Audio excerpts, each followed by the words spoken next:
And I wanted to ask you that if a person has already fallen in love, even if the person is not following hijab and because of that gets into it but later on realizes his or her mistake, then how would a person convince the person who has fallen in love? What measures would you give to stay away from it and to maintain the hijab, and so that the person does not fall prey to his or her desires like staring and stuff like that?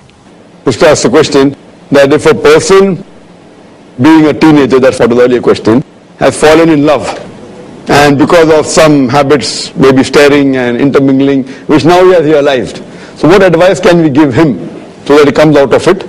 Now the question is, fallen in love, how much has he fallen is important. So first I'll do a survey, how much has he fallen? To what extent has he fallen? To which levels of Sharia has he fallen or she has fallen? So first I'll do that, and then I'll try and advise him. If it's just infatuation with the person has breaking certain rules of the hijab and little bit intermingling, little bit handshakes and all, little bit going out and all, that it's easier to get him out. But if he's fallen so deep to the bottom of the well that he had a relationship, then my advice would be different. Fine? Because the Quran also says in Surah Nur chapter 24, verse number 3, that adulterous woman should marry an adulterous man or an unbelieving man. For Zani, it's a Zaniyat. And for Zaniyat, it's a Zani. So based on this, my advice would be different, trying to find what extent is that, who's the girl, or the girl has fallen into boy, who's that boy, how well can they get along together, etc. So the advice would depend upon what level has the person fallen. If in extreme level, I'll try and find that, see to it that if he has improved or she has improved, and the other girlfriend or boyfriend, what level is he or she, and then try and counsel. And if both can come to the straight path, what they have done is wrong, that's no problem. If both are coming to the straight path and both have realized their mistake and they agree to follow Quran and Sunnah, I would say, okay, get married. Fine. So at least they follow the verse of the Quran, that both have committed that sin and both continue. But if it is that they have not gone to that deep level, then it is but natural. You say it's an infatuation, what it is wrong, stay away from it. And but natural, get him closer to the Islamic activities, ask him to read the Quran, ask him to see Islamic lectures. And but natural, one of the important thing is lowering the gaze. That whenever you're interacting with any opposite sex, if he or she is not the mahram, then you lower the gaze. This is very important. This is a very important factor, because if you have to talk to the opposite, lowering the gaze, then the chances of getting infatuated is less. But if you lower the gaze and meet every day for half an hour and talk, if it's a classmate, then also there's a problem. Lowering the gaze and talking, then the voice is sufficient to infatuate you. Same thing. So all these are things that should not meet the opposite sex unnecessarily. You know how you, where do you go? I went out, I went to Singapore for holiday. Oh, how was it? Very good. Which is the last movie you saw? These things you can speak.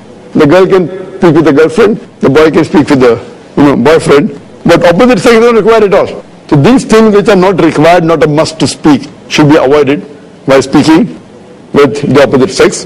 And when required, when certain thing is there, when you have to speak, with lowering the gaze, whether it's a duty of performing or in college, etc. So in that time, lowering the gaze and speaking, this will prevent them from getting involved in this thing. And the best is, if you are young, get married as early as possible. As I mentioned earlier, beloved Prophet ﷺ said, it's hadith of Sahih Bukhari, volume number 7, in the book of Nikah, chapter number 3, hadith number 4, that, oh young people, whoever has the means to get married should get married.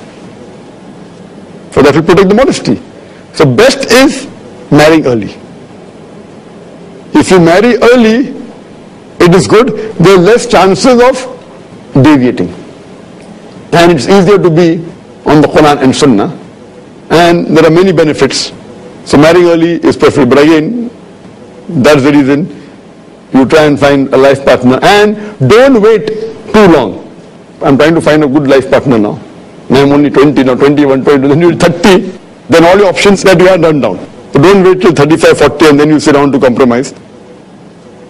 So earlier the better. When you realize after maybe a few months or a couple of years the market is what you want and not getting. So see to it that you take the decision fast. Don't be too late. Then your compromise will keep on getting so low. So then you go, oh, that person what I had is far 10 times better than what I got now. The The person you rejected, thinking he's not virtuous, your virtuous definition. The one you marry is 10 times worse than him and has other problems, but then it is your choice. So that's very important, the decision that you take. Therefore, being in consultation with someone who's knowledgeable, someone who's experienced, someone who can guide you is very important in this case. Hope that answers the question, sister. Assal-mo-alaikum. Wa alaikum assalam wa rahmatullahi.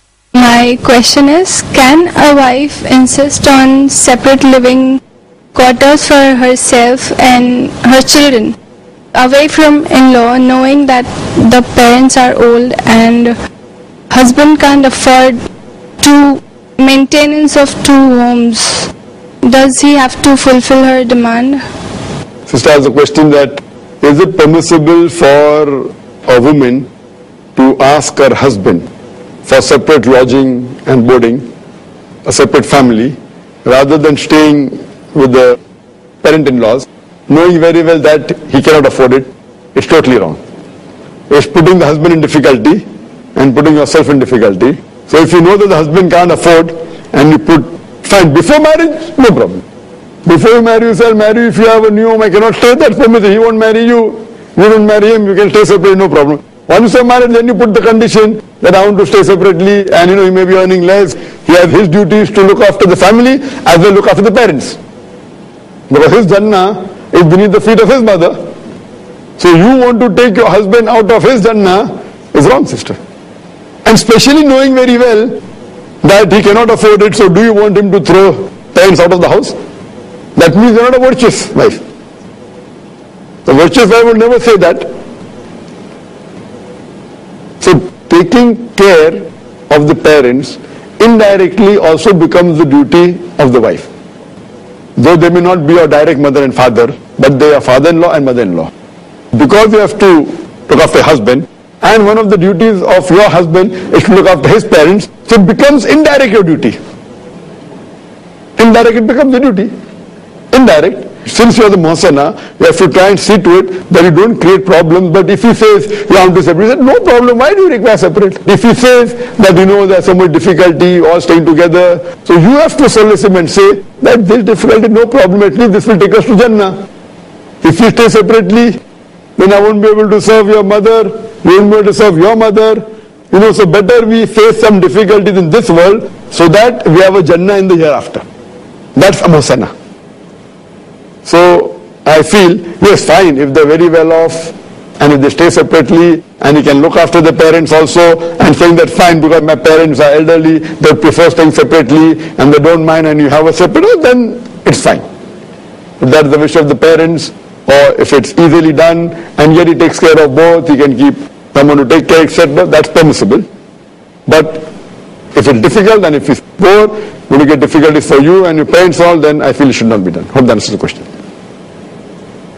If a non-Muslim girl marries a Muslim boy, is it compulsory for her to change her name after marriage? If a non-Muslim girl marries a Muslim boy, unless she doesn't accept Islam, she cannot marry. If a non-Muslim after she accepts Islam and she marries, and then marries, does she have to change the name? It is not compulsory for her to change the name unless the name involves shirk. If the name involves shirk, like Lakshmi. Lakshmi is the name of one of the goddesses. If it involves shirk, she has to change it. If it does not involve shirk, it's not for to change, but it is preferable. It's preferable, especially in this age. Though at that time people never should change the name. But here I feel it's a requirement, because if she's proud to be a Muslim, why should she not want people to know that she accepted Islam? So if she's only done for namesake, because of infatuation, then that she will not want to change. She doesn't want to show that yet she is a non-Muslim. So my advice in such case would be that it is preferable that she changes the name, so that the people will not get a misunderstanding that she is yet a non-Muslim. But it's not a farz to change. That answers the question. Jazakallah. Any sister, any questions? Assal-mo-alaikum. Wa alaikum assalam wa rahmatullahi wa barakatuh. What is meher and what is its purpose? What is meher and what is its purpose? Meher is a marital gift. And the Quran says in Surah Nisa chapter 4 verse number 4 that give to the woman in marriage a marital gift, a dower. So meher is one of the criteria, is very important criteria for marriage to solemnize. When a marriage takes place between a man and a woman, when the contract is said that do you accept this woman as your wife and do you accept this man as your husband, and then there has to be a stipulated amount of meher. Now meher is compulsory for marriage to solemnize, and there are hadiths which say that there is no limitation for meher. The Quran says in Surah Nisa chapter 4 verse number 20 that you can even give a mountain of gold in meher. On the other hand, there's a Sahaba who says that I want to marry but I don't have any money. So he said, do you have any money? He said, nothing. So the Prophet asked him, but do you know few verses of the Quran? He says, yes. So teach these verses to your wife and that is meher. So teaching certain verses of the Quran which you have memorized to your wife can also be meher. So that's one of the lowest end described in the hadith, and the highest end is the mountain of gold. So there's no extent to the meher. But normally meher is to be decided both by the would-be husband and wife based on the economic status. There's no limit for meher, but normally it is decided on the economic status of the would-be husband and wife. And meher can be used for various ways. People normally have misunderstanding that meher is only used for divorce. You know, when you divorce, so this meher will be useful. It may be one of the reasons. When you're marrying, are you thinking of divorce first? When you're marrying, you're thinking you live with that man for lifetime, inshallah, and that man thinks he'll be with that girl for lifetime. Nobody thinks of divorce. So to think that meher is for divorce, it can be utilized if, God forbid, divorce takes place. But meher is a marital gift. In our Indian culture, it is opposite. It is the would-be wife who gives to the husband. And depending upon the status, if it is graduate, then 100,000 rupees, engineer 500,000 rupees. If it's a doctor, then 1 million rupees. As the herd, then cattle are being sold in the marketplace. Demanding dowry from the would-be wife, directly and indirectly, haram in Islam. You can't even give an indication that, you know, my son likes to travel in a Mercedes car, indicating I want a Mercedes car in dowry. My son likes to live in a 3-bedroom apartment, indicating I want a 3-bedroom apartment for dowry. Directly or indirectly demanding anything from the would-be wife is haram. If the parents of the girl willingly give certain gifts, it's permissible. But demanding is prohibited. On the other hand, it is the would-be husband that gives to the wife. But nowadays, you know, you have custom that you keep a meher of 786 rupees. With 786 rupees, you can't even buy a pair of shoes. And then they spend tens of lakhs of rupees on decoration, reception, but keep the meher as 786 rupees. Where do they get this from? Those are no limit for meher, as I said. It is mutually decided by the would-be husband. Many times, okay, fine, everything is decided in the morning. Arey, aaj sham ko nikah meher ka amount fix nahi kiye. No, today is the nikah. We haven't fixed the meher. Okay, 786. Okay, mention 500 rupees or mention 5,000 rupees. As though it's not important at all. Actually, meher is decided by the would-be husband and wife, depending upon the economic status, depending upon the financial status. It can be a mountain of gold, it can be a few verses of the Quran, and a person can demand, okay, I want so and so. If the person says, okay, you have demanded 100,000 rupees, I'm poor, I can't give. So either she reduces the meher, or she finds a new husband and he finds a new wife. So there can be a compromise, there can be a bargaining, no problem. But the meher can be utilized in various ways. Maybe the girl is poor, and she thinks that fine, now I've asked for 50,000 rupees as meher, I would like to gift it to my parents. My parents spent so much of money, so much of time, energy upbringing me, I want to give this as gift. Example. She can maybe keep it for her children when they grow up.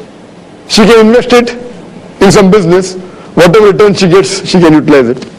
She is the owner of that meher. And meher are of three types. One is whatever meher you decide. You give the complete amount at the time of nikah. Second type is you delay it, you say, I will give it later. But when you say give it later, it has to be given. And if the husband dies, first the meher amount is removed from the inheritance and then the balance amount is distributed in the inheritors. Person who inherit. The third type is partly you give at the time of nikah and partly delay it. These are the various types of meher. And there are various utilization of meher. And one utilization can also be that God forbid if something happens and if divorce takes place, she can utilize the money. That's one of the utilization. Hope that answers the question, sister.